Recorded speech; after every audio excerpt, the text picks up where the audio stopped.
This is Karen with newclevelandradio.net, and it is time for Avoid the Maze. And I don't know about any of you out there, but I do believe that we've all been in that maze when we've looked in the mirror and we said, either I need to gain some weight, which I've never said that, uh, or I need to lose some weight. And my mother was always on a yo-yo diet. And she went on diet, said she would just drop 20, 30 pounds in a couple of months. And then she got hungry again, and didn't watch what was going in, and she'd be back to where she was or even more. Uh, I've never really been on a yo-yo diet. Usually I try to just eat properly, but chocolate and sugar just call my name. So I'm looking forward to talking to my guest today, Renee Jones, who is an emotional eating coach. Um, wow, that's a big one, Renee. Like, how did you decide that, hey, this is my calling, this is what I should be doing? It was my problem. Ah, okay. And I didn't realize I didn't have a name for it. But once I figured it out, I thought I am not alone in this. Because like you, my mother was on the diet yo-yo, her mother was on the diet yo-yo. It's just a heredity thing for us. So what is it about today's world? And maybe it's been like this all along, but when I look at pictures of women in the early 1900s, um, maybe they covered up more so they didn't notice if they, weighed more than they should. Um, but I find that we look at each other and in our head we say, oh, that's the perfect body. Or, wow, how did she get that big? Mm. And you don't notice it on yourself till all of a sudden you get to a certain point Mm. and you look in the mirror and you go, yeah, this just isn't working for me. Yes. Well, there are a couple of things. First, food is so much more abundant now. They did not have a 7-Eleven on the corner or a McDonald's. They cooked most things at home unless you went to a nice restaurant. But that sort of social thing didn't become a thing until after the Second World War for most people. Right, And sure. it became more of a thing in the 70s and 80s. And the other thing is that our view changed. You may remember Twiggy. Oh, yeah. We all wanted to look like Twiggy. Exactly. And Marilyn Monroe was a size 12. So there was just this vast difference between those two women in a very short period of time. And let's face it, designers like fabric to flow gently off the body. If you're a board, you're probably a good candidate to be a supermodel. But, I often say I was 70s fat. I was never more than 35, 40 pounds overweight. And that was heavy for the 70s. Sure. But as we got into the 90s and the low fat craze, that yo-yo came back with such a vengeance because we were absolutely starving. Huh. So I think culture has changed. I think since the 90s, just our view of what's acceptable has changed. Right. They've introduced the idea of healthy at every size, which is possible. You can be healthy, but there's a certain point of overweight where I'm not sure you can be. Morbidly obese can't be healthy. You can be, you're certainly acceptable as a human being. Right. But that's just not good for your body. This structure is not built for carrying that much weight. It's interesting. I've been going through some health problems this past year, and one of my medications has blown me up. Uh-huh. And of course, it wasn't in the leaflet of the medication. And of course wasn't told by my doctor. But when I finally figured it out and the doctor agreed with me, next thing I noticed on my medical chart was the word obese. Mm-hmm. And I looked at the mirror and I said, I know I'm overweight, but obese?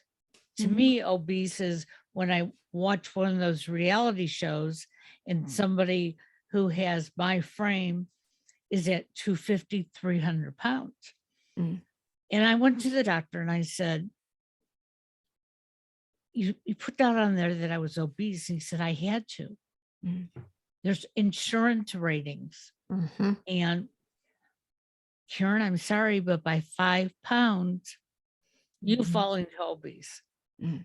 He said, don't read your chart anymore. And it was at that point I said, you know what? I've always tried to eat healthy, but now I'm going to follow at least a program that can remind me that your vegetables are healthy, but when you eat a certain vegetable or fruit that may have more sugar in it, you have to change how you eat that. Not that I can't eat it at all, but I just have to be careful. So is it when you're coaching someone, who makes the decision that I need to lose weight? They do. They do, because I can't make that decision for them. I mean, I spent 40 years on the diet yo-yo, and I know there were times when I was all in, ready to work at it, and times when I was not. And if someone had said, you need to lose weight, I'd go, not happening. I don't care. So you have to be all in on that before it works. I remember having a conversation with my mother-in-law when she was like, yeah, I need to lose a little weight. And she's never been a big woman, but she wanted to lose a little. And she said, but I'm just not there yet. I thought, yeah, that's exactly it. We have to be in the mindset that we can change some of our habits and some of our choices that fit our bodies. You see, this is the other thing. This is one of the things that I do with my clients is a metabolic test changed my life. I lost my weight on a low-fat, low-calorie diet. I was with Weight Watchers. I did various, I think I've done them all except Whole30. I think that's the only diet, or the HCG. Those only two I've never done. Okay. But I'm almost there now on the Whole30. But it's by my choice and by what works for me. And the problem with the low fat, low calorie is even after I was at my goal weight, I was still tired, hungry, and cranky all the time. Right. And my dear sweet husband, God love him, he was very patient. But I ran across this metabolic test, and it's just a bunch of questions. And it spits out, okay, here's a nutrition plan for you. This is your metabolic type. This is what works for you and what doesn't. And I thought, okay, I'm right here at my goal weight. And they're saying I can have bacon and cheese sauce on my vegetables. But I thought, okay, for a week, I can try it. I was 52 at my goal weight, and I lost 2 pounds that week. But more importantly, I wasn't tired. I was not hungry. And my husband was very thankful that I was not cranky. He said, whatever it is you're doing this week, we need more of this. I said, okay. So knowing what works for your particular body chemistry is so important. I mean, we have lots of diets out there. They all work. It just depends on how comfortable you are, how much you can stick with it. But if our fingerprints and the irises of our eyes can be used for identification. Some people say your tongue and your ear can also be used as identification. If we have at least 4 things that are very distinctive enough to us, why wouldn't our diet also be distinctive? That that makes a lot of sense, because I will tell you that I have a friend, and when you talk about yo-yo diets, it's like, what are they showing in the magazine this week? Okay. Mm-hmm. Mm-hmm. And last year she found this diet and it did work for her. But I kept asking her, what's going to happen when you want to go back to eating?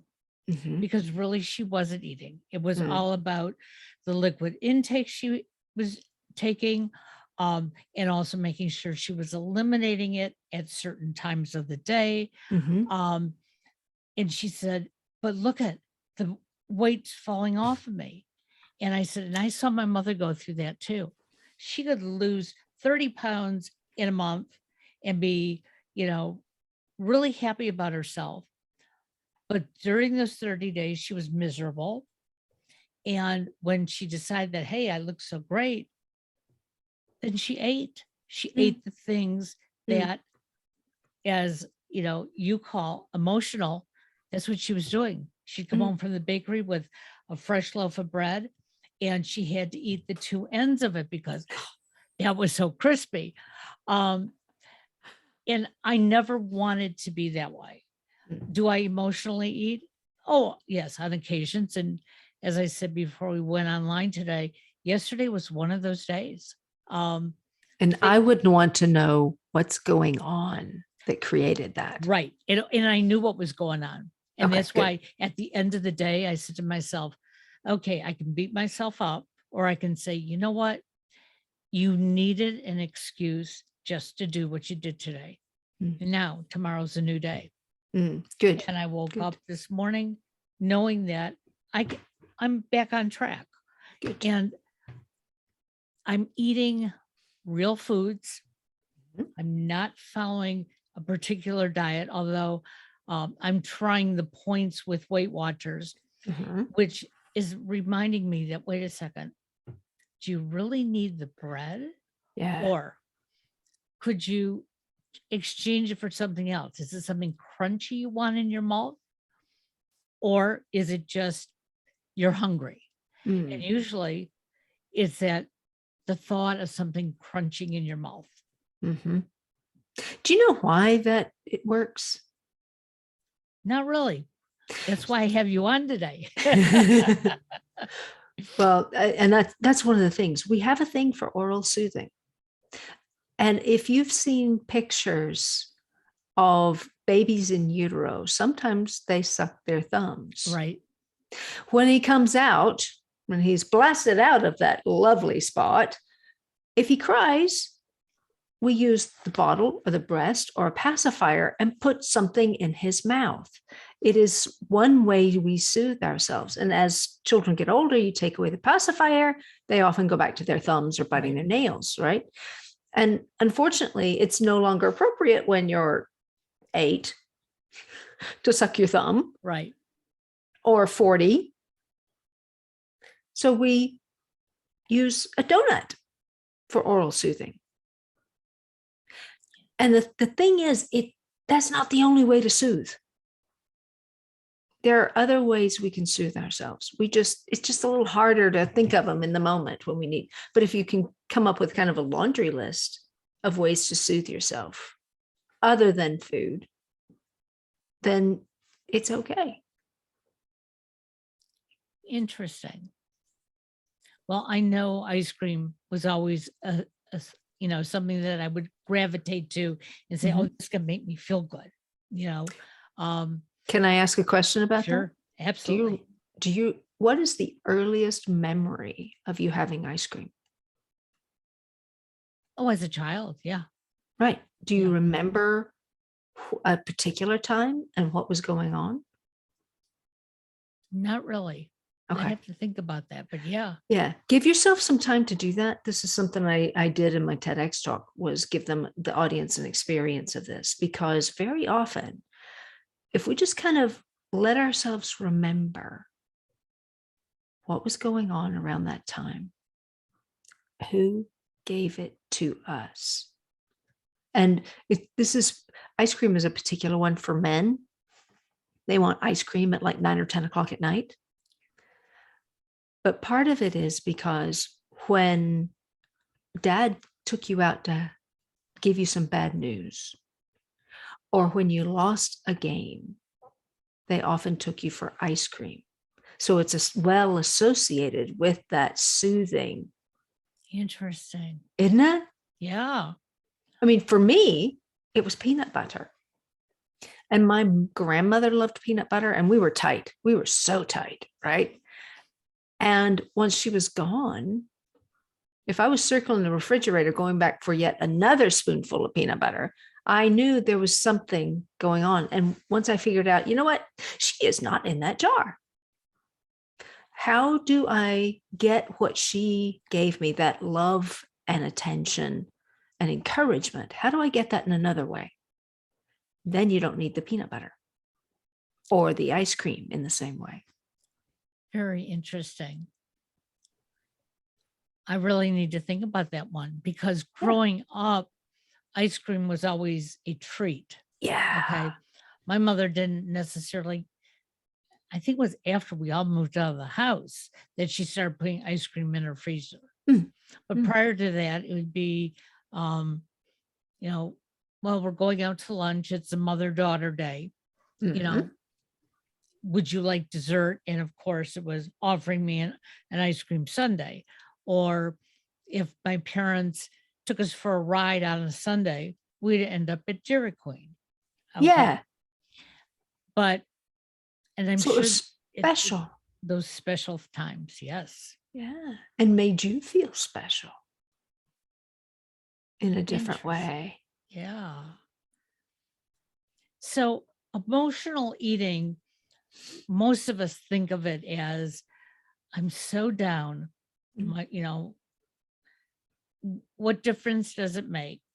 I just want to just sit here and veg out. Now, I've never been one to take that, half gallon of ice cream into the living room and spoon feed myself. Thank God. But I know people who have.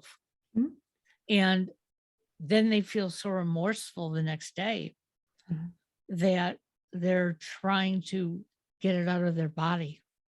And there's where our eating disorders come into. So what would you say to someone that feels that it's all in the sitting there and drowning yourself in a half gallon of ice cream? Yeah, it's the same sort of thing as drowning your sorrows in alcohol. Right. The feeling, the relief is there. However, there's that wraparound guilt that comes the next day in the form of, oh, I'm so fat. I look awful. What did I do last night? Very much like an alcoholic. Right. Right. So we're actually foodaholics part of the time. The problem is it works in the moment. But we have to find other ways to soothe ourselves because food is not the only option. After my grandmother died, I mean, she was 93, but it was rather sudden when she actually did die. Sure. And we had a holiday planned. The funeral was the day before we left on our vacation. And I was just beside myself. Right. My mother had died years before, which made the relationship with the grandmother even more so. Sure. And we were walking around on our holiday the first couple of days, and I was following Mr. Jones, and it was just, I just wasn't there. I was like, just lead me where you want to go. I'm happy to follow along. Well, a couple of days in, we were walking around the property, and we found this room where they had books and games and various things that you could take back to your room. You could borrow them for the week, right? I found a puzzle. And I thought, I like puzzles. So I took it back to the room, and that was so soothing to me. And here's why. If all the pieces are there, they all fit. There is order in that universe. And mine had been severely disrupted. Men often go to sports because sports have rules. And if you don't follow the rules, you don't win.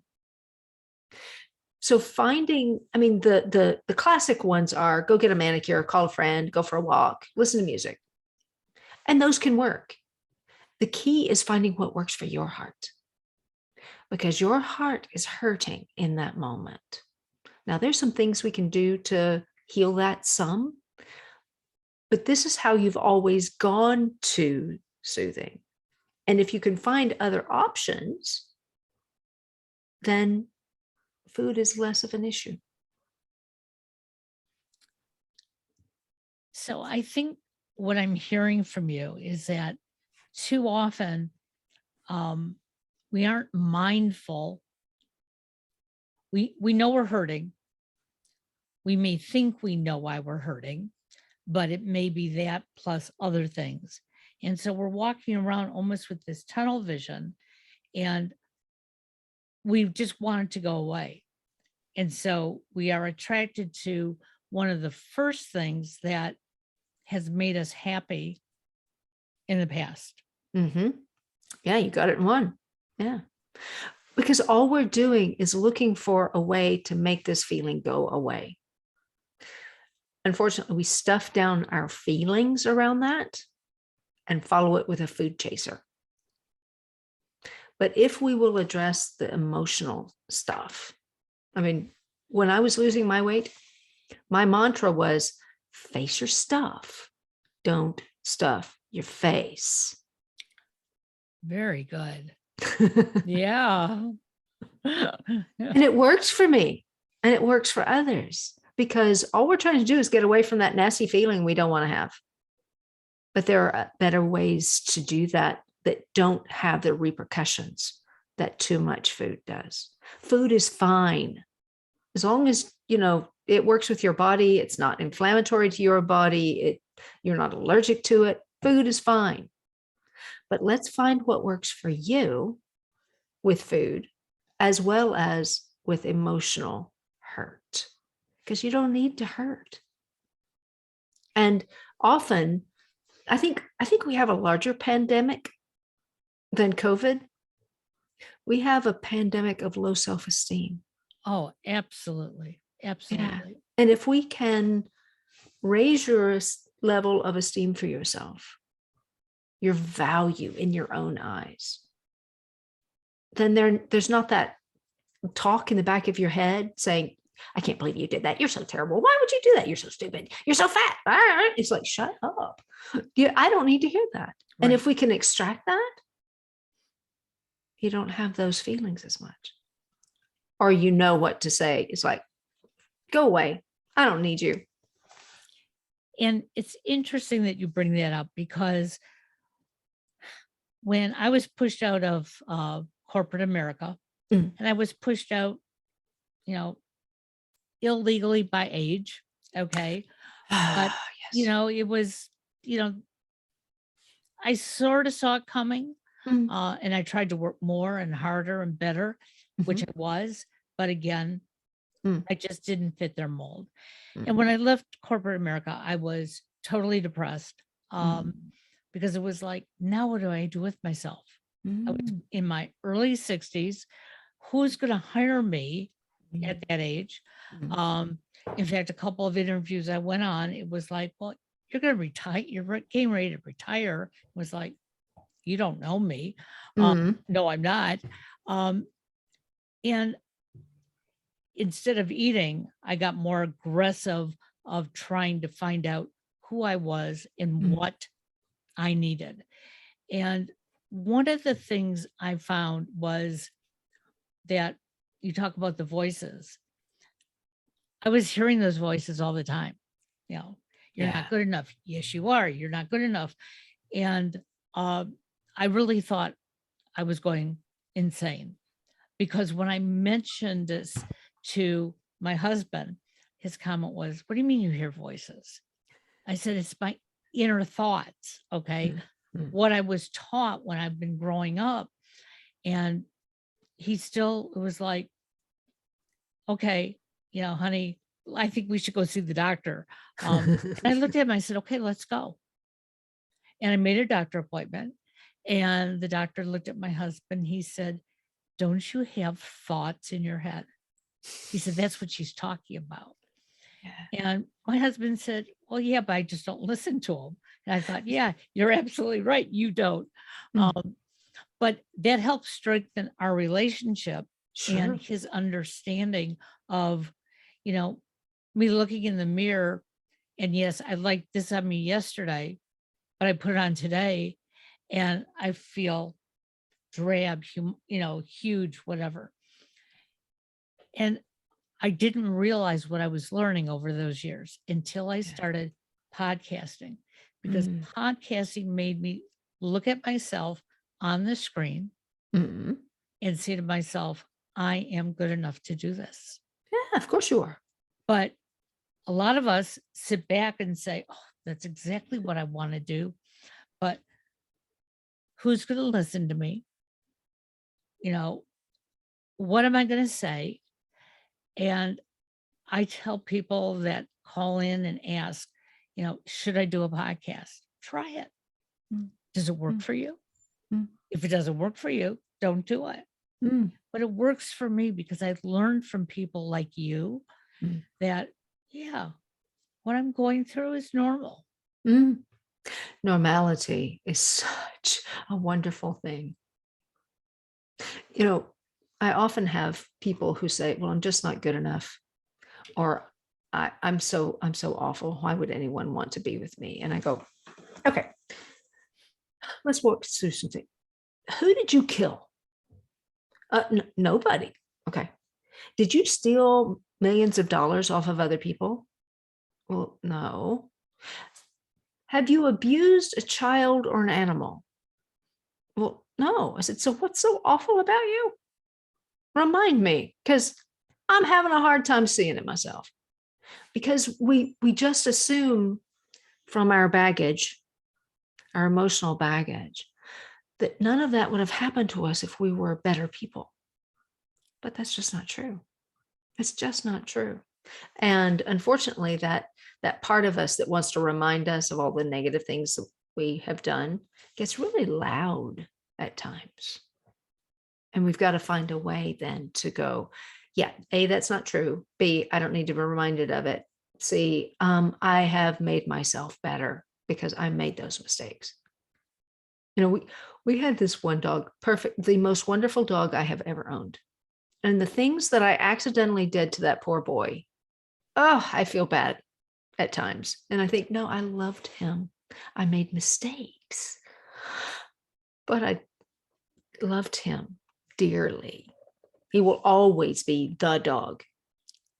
And putting it back in that context of, okay, I've made mistakes. Things happened to me that weren't great, right? But that doesn't mean it has to be an indictment on who I am, because it wasn't my intention. Right. And your intention and your motivation is so much more important as to tell me who you are. Well, and many of us growing up grew up in a culture that said, do it right, don't make mistakes.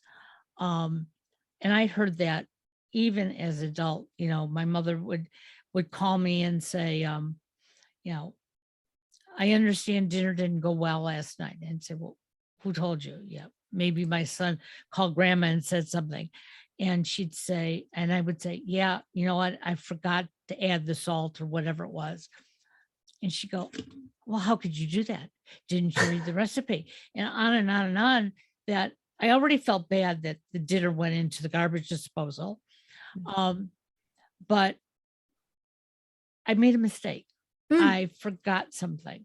And I didn't know how to own up to it until very late in life, when my son, my youngest son, for whatever reason, he would always say, you expect perfection out of me. And my answer always has been, no, I expect you to do the best you can at the moment, because this moment's different from the next. So if all you can do is 10% now, and that's your best, go for it. And, he would still complain. It's most recently now that he's in his early 30s, he'll say to me, I don't know where that perfection came from, but I'm so glad I have it, because he said it motivates me to be at my best. Mm. And that's okay if Mm. you're using it for a good reason.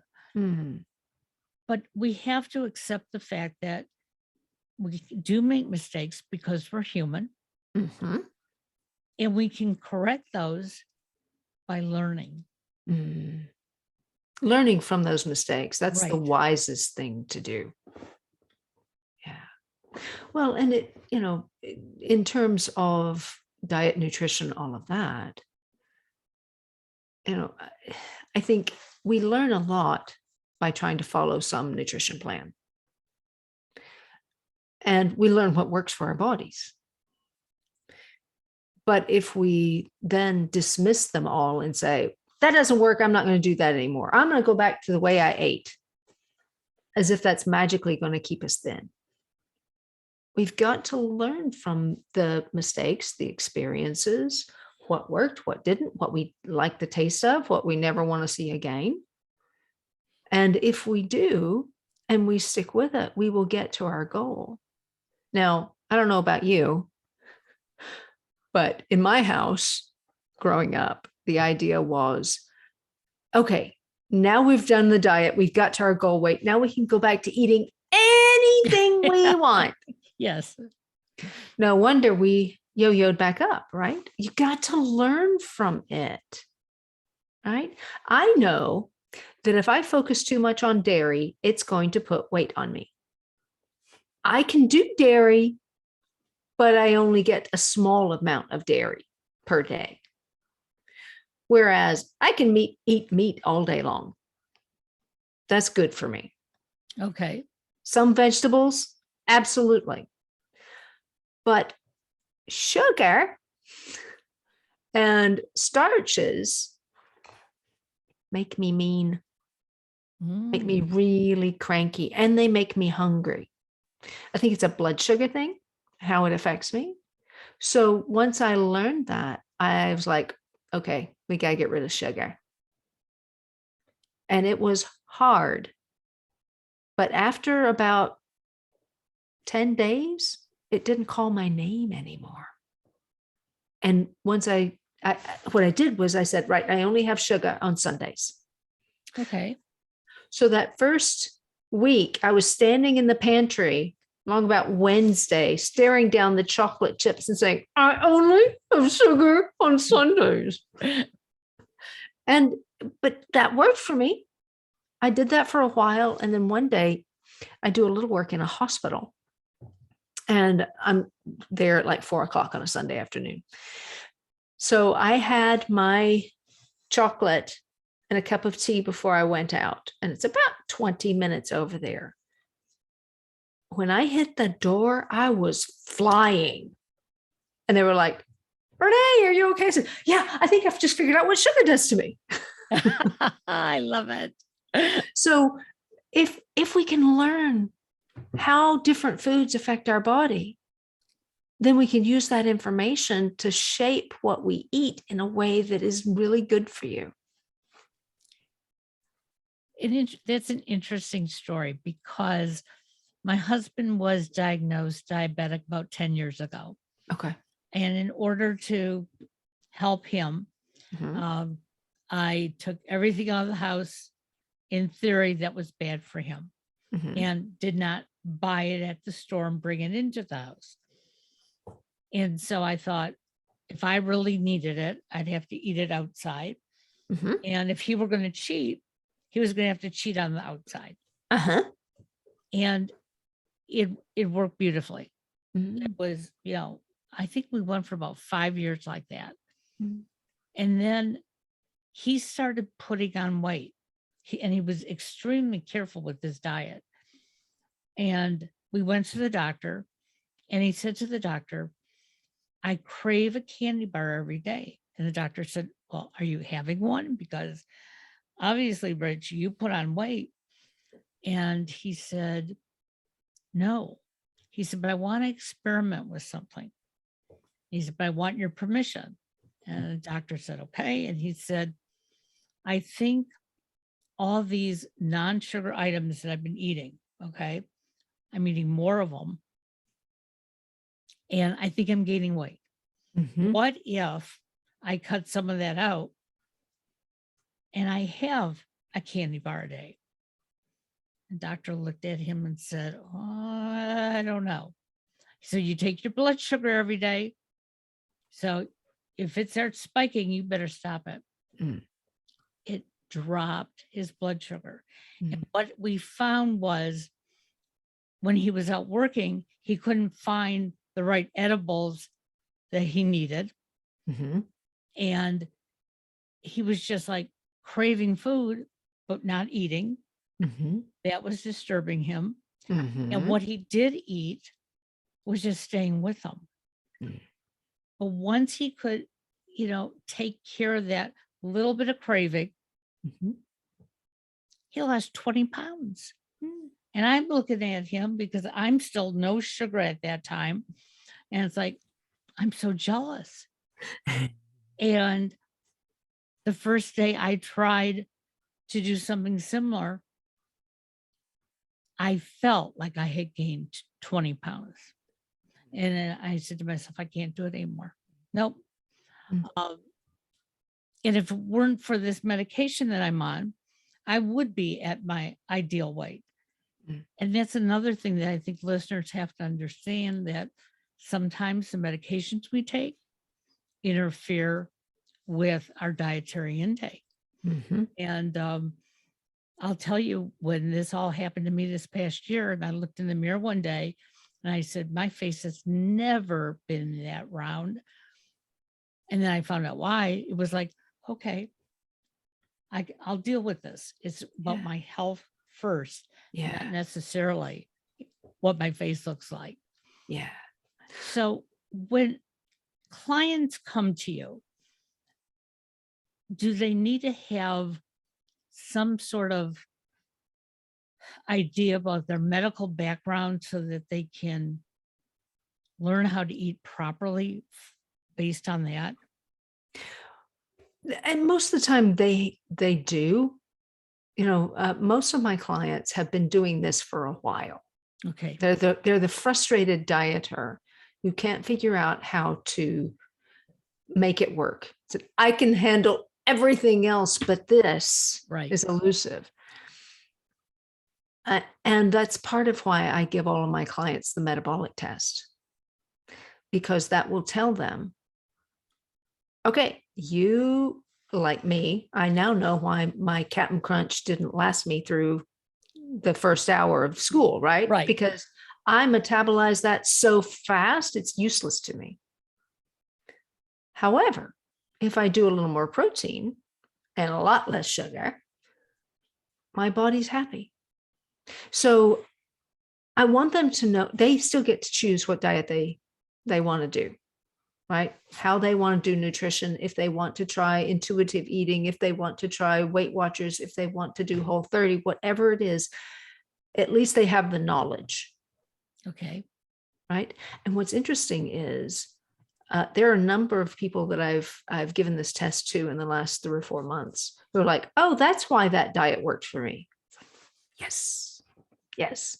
So we try to figure out that nutrition plan for them. Now, I'm not a nutritionist. I've just done a lot of diets, but I use this service that gives them the information Sure. they need. And then we start working on, okay, so the ice cream, what's the emotional component to that? Where is that dragging you down? When you are feeling bad about yourself, what's the food that you go to? How are we going to address that? And some people do get into a lot of really emotional stuff. I have a counseling degree. I can do that. And then we work toward getting them connected or reconnected with their best self. Because Karen, when you are feeling in your best self, do you make better choices? Oh, absolutely. Yeah. Yeah. Yeah.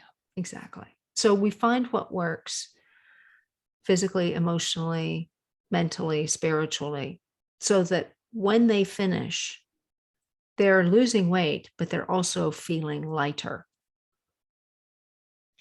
And I think the whole concept should be, when we are trying to get to that better place through losing weight, or even eating to maintain where we Mm. are, is that it becomes part of our lifestyle, Yes. rather than, oh, I can't eat that because it's too many points on Weight Watchers. And what I decided when I started doing Weight Watchers, I've been tracking my intake through another program. And so I always know what my calorie intake has been.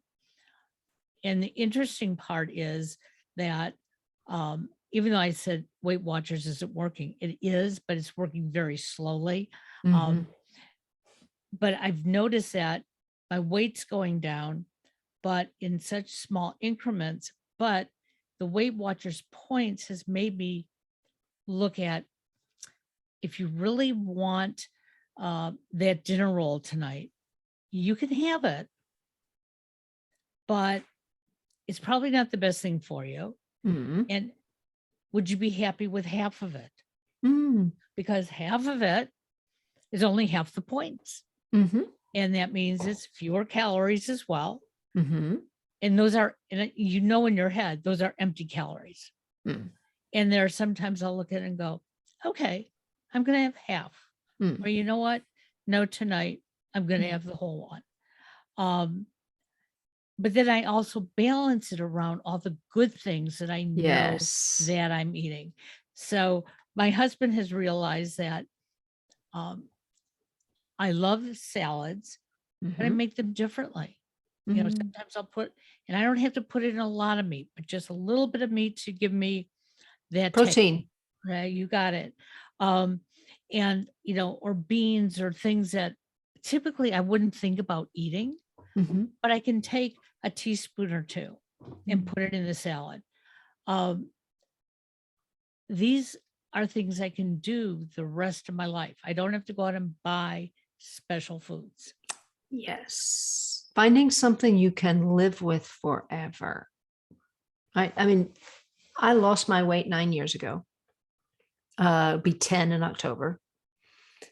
2 years later, I found the metabolic stuff that changed me. Thank God. So almost 8 years doing that kind of eating, and my weight is the same. So it's got to be a lifestyle change, and we throw that term around so casually. But if I go back to eating sugar, I will go back to being an angry redhead. Now, do I have it now and again? Sure. There's some people who do not understand. No, thank you. And I plan around it. In fact, Christmas a couple of years ago, my husband and his sister were leaving on a business trip the next day. And mother-in-law put down in front of me a plate of desserts. And I thought, oh, this looks lovely. And I looked across the table at my husband. He said, go ahead. I'm not going to be here. Love that. Love that. But finding ways to incorporate new choices, and the thing about planning around it, absolutely. So you do something different at the other meals of the day. And French women get this. And they're like, I'm going to have this lovely meal this evening. I'm going to save my energy for that. I'm not going to have this now so I can really enjoy that food later, but to enhance the enjoyment of a different meal, they do something lighter. There's no shame, there's no guilt in that. It's just, how will I most enjoy this? And that's another thing we have to pay attention to. In fact, I have a craving buster. If you cannot avoid that food, if it is calling your name and you will not even sleep tonight if you don't have it, okay, put it on a plate, use a knife, fork, spoon, whatever the appropriate implement, sit down at your table, maybe even put down a tablecloth, candles, pretty glassware. Sit down, focus on that food, and enjoy it. Because so often what we do is we eat it over the sink or over the trash can, hoping Right. no one catches us. But we've got to learn to enjoy our food again, to taste it, chew it. Because often we don't. But if you don't chew, then you can't squeeze every bit of flavor out of that bite. And that has a Very, very whole different interesting. feeling, doesn't it? Well, and I was also told this past year that I was supposed to eat smaller meals. And basically what you said, make sure that you are chewing it up, that you're swallowing it naturally, you're not forcing it down. And one of the things I've learned is that I don't know if it's emotional because nobody can figure it out yet, but um, if I sit down to eat a meal, Mhm. but I'm really not hungry, Mhm. my throat tightens up. Hmm. And as I'm eating, it's very uncomfortable. And Ah. my doctor said to me, then why are you eating? Ah. And I said, well, because it's either lunchtime or dinner time or whatever. He said, I understand. He said, but you're getting a cue from your body. Yeah. Yeah. And, he ran a bunch of tests on me to make sure that, there really wasn't anything wrong. And he said, your body knows what you need. And again, this started happening after being on this medication Hmm. that has just thrown me off to Mhm. say, well, I got to eat because it's lunchtime. I got to eat Mm. because it's dinner time. And he said, no, small meals. Mm. If all you feel up to right now is having, a very small bowl of salad, don't make yourself a full lunch plate. Mm. Make the small one. Mhm. And if you're hungry 2 hours from then, you can make another one. Mhm. And those are the things that I have learned make me feel better Yeah. because in the back of my mind, I have those little voices reminding me, you know what? You just ate this little salad and it satisfied you. So get on with your day.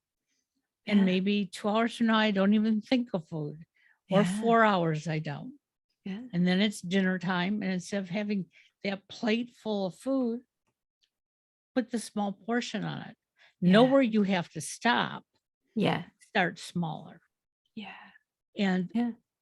all this from, you know, going in and saying, I feel like I'm choking on my food. And that certainly has changed, except for when I have to satisfy everybody and be at a meal at a certain time. And then they Mm. wonder why I'm not eating. Mm. Mm. Yeah, we often are trying to accommodate others, and we don't have to. I mean, yes, being polite when you can, but if you're not hungry, why would you eat? Exactly. Well, it's not like, some of our grandparents who came over from the old country, and when they'd sit us down at a meal, eat, want more. Mm. And my mother would do the same thing to us. And then afterwards, a week or two later, she'd say, do you think you should lay off some of the food for a while? And I'm going, oh my God, you put it in front of me, Mom. You encouraged me. Yes. Absolutely. And bless them, they have their own stuff going on. Right. Exactly. So, how can our listeners find you? And I know you have a book out as well. So, tell us Mhm. about those two things. The book is called What's Really Eating You? Overcome the Triggers of Comfort Eating. It's on Amazon, Barnes and Noble, the whole bit. And it is basically the process that I worked through when I was losing my weight. And there are even questions at the end of each chapter for people to consider if they want to, for how to make these shifts on their own. Okay. And if you're not like me, it probably will work for you. For me, I needed the external accountability to get it done. And sometimes we all need what we need. Right. My website is packyourownbag.com, and I'm on Facebook and Instagram at Pack Your Own Bag. Well, I'm hoping that our listeners will follow up with you because I know there are so many of us, who wake up every morning with great intentions. Today's the day, I'm going to do it. And comes about this time right around noonish.